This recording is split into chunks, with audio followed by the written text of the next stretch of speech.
Okay, Mr. Moore, this is your beautiful floral arrangement. And the beautiful moss roses. I just love these flowers. They're so pretty.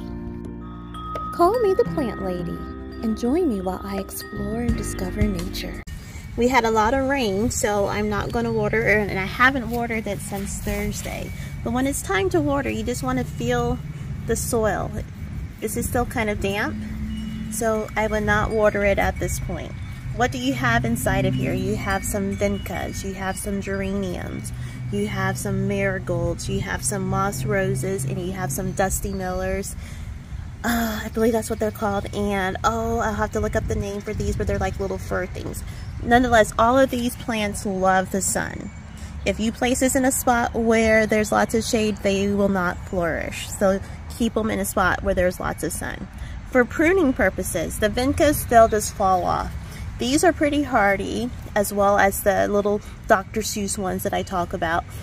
You won't really have to worry about pruning them so much. The moss roses are super easy to prune. When you see them looking like this, you can just pop it off. It usually is very easily done.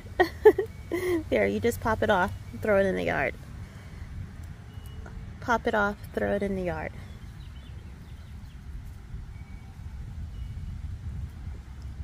Pop it off, throw it in the yard. And if you look closely at each one of these, so this will be a flower that will bloom.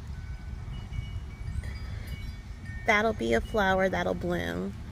See, this one has two.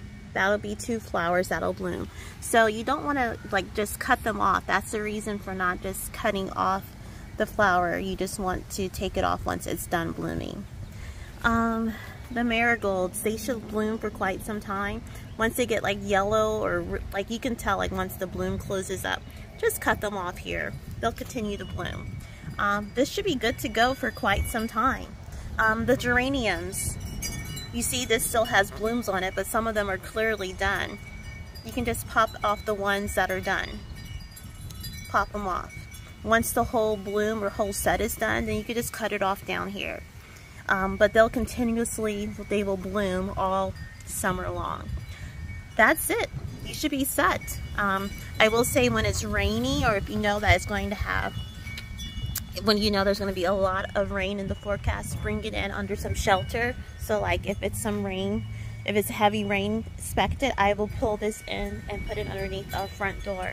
That way it doesn't get too drenched. There is a hole in the bottom, so it is a draining pot, but you don't want this to get too full. If you start to smell, if you come over here to water it and it smells pretty bad, that means you have too much water in the pot. Plants aren't able to absorb all that moisture, so do not water it. But I will say, like, tomorrow morning, this is Sunday morning, when you get home tomorrow, I would say give it a good water. And there you go, Mr. Moore. That is how to keep this beautiful floral arrangement from thriving all summer long. I also want to point out, these moss roses will continue to grow and they'll fill out this pot. The same thing with the geraniums, they'll fill out the pot. So soon, I would say in a month or so, you won't even be able to see the dirt, but you do want to feel the dirt before determining whether or not it's time to water. Okay. Enjoy your new home. Congratulations on your new home, Mr. Moore. And those are your watering tips.